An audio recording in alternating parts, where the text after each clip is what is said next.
तो दूसरे सदन में कोई भी अगर चुना जाता है तो एक सदन से जो है इस्तीफा दिया जाता है, उसी फॉर्मेलिटी में उन्होंने दिया है। लेकिन बात वो नहीं है, बात ये है कि बिना उनके मर्जी से ये निर्णय जो है दबाव में लिया गया है। जाहिर सी बात है कि बिहार में भाजपा के लोगों ने नीतीश जी को तो ठगा ही, साथ ही साथ बिहार की जनता को भी ठगने का काम किया। नीतीश जी को ठगा। हम लोग शुरू दिन से कहते थे कि उनको मुख्यमंत्री जो है पद पर अगर भाजपा एनडीए की सरकार आती है तो रहने नहीं दिया जाएगा। आज वही बात जो है साबित हुआ है। दूसरी बात ये भी साबित हुआ कि चुनाव में जो इन लोगों ने धन तंत्र और मशीन तंत्र लगाया था और माताओं बहनों से ये कहा गया था कि 2 लाख रुपए मिलेंगे, चुनाव के समय 10,000 रुपया दिया गया और बाकी बोला गया चुनाव के बाद 1,90,000 रुपया दिया जाएगा। अब कब मिलेगा ये पता नहीं। बिहार की महिला मतदाताओं को इन लोगों ने ठगा। और यही नहीं बल्कि जो 125 यूनिट फ्री बिजली की जहां तक बात थी, जो हम लोगों ने कहा था कि हमारी सरकार आएगी तो 200 यूनिट फ्री बिजली देंगे। तो आज समझे बिहार में पहले से ही, चुनाव से पहले से ही देश भर में सबसे महंगा बिजली मिलता है। अब जो है बिजली के दरों जो है और जो है बढ़ाई गई है। यानी ये केवल और केवल ठगों की सरकार है। बिहार की जनता को ठगा, नीतीश जी को ठगा। तो जो अपनों को इन लोग ठग सकते हैं तो समझ सकते हैं कि बिहार की क्या स्थिति होने वाली है। गैस हो, डीजल हो, पेट्रोल हो, महंगाई जो है चरम सीमा पर अभी पहुंची। और अभी आप देखिएगा जैसे आपका बंगाल का चुनाव, केरल का चुनाव समाप्त होगा, वैसे पुनः आपका पेट्रोल डीजल की कीमतों में बेतहाशा वृद्धि होगी। तो ये लोग केवल ठग लोग हैं, ठगने का काम करते हैं।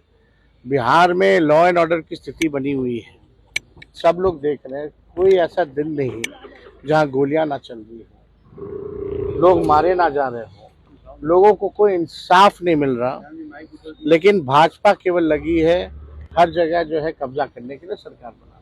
मुख्यमंत्री कौन होगा इस सवाल पर कोई कुछ नहीं कह रहा है कि कब नहीं मानेंगे मुख्यमंत्री देखिए इस पे तो हम कुछ कह नहीं सकते हैं, कौन तारीख को देंगे, कौन से समय पे देंगे।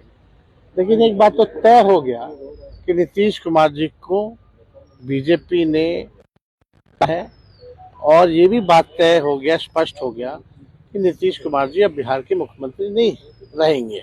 विधायक और मंत्री ये साफ। अब देखिए अब कौन लोग रो रहे हैं, नहीं रो रहे हैं। आजकल लोग जो है केवल कैमरा देख करके लोग ड्रामा करते हैं। ऐसे लोगों को एक्टिंग मुबारक हो। अब कुछ लोगों को बचा नहीं, सब कुछ तो कर ही लिया है। आजकल लोग तो पढ़ाने का भी काम कर रहे हैं, अब कलाकारी का भी काम कर रहे हैं।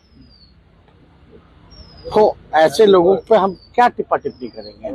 लेकिन बिहार के जो उज्ज्वलंत मुद्दे हैं उसका निष्पादन नहीं किया जा रहा।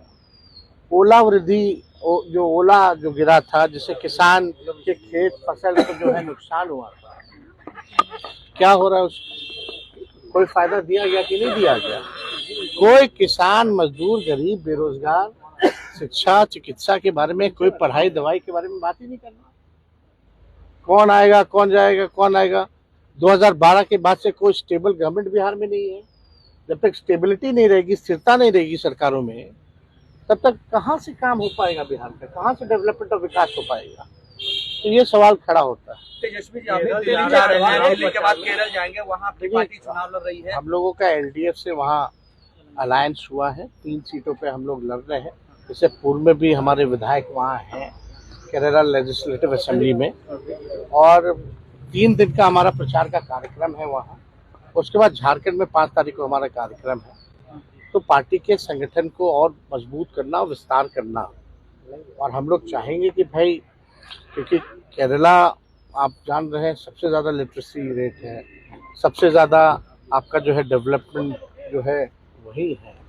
तो हम लोग जो है वहाँ जो मौजूदा जो सरकार है उसके अंग है, और हम लोग चाहते हैं कि पुनः ये सरकार जो है वापस आए। सर, पश्चिम बंगाल भी जा रहे हैं। 173 थाना प्रभारियों का, अधिकारियों का तबादला हो रहा है। बिहार में तो ऐसा कुछ देखने को नहीं मिला। वो बिहार में उन्हीं की सरकार थी।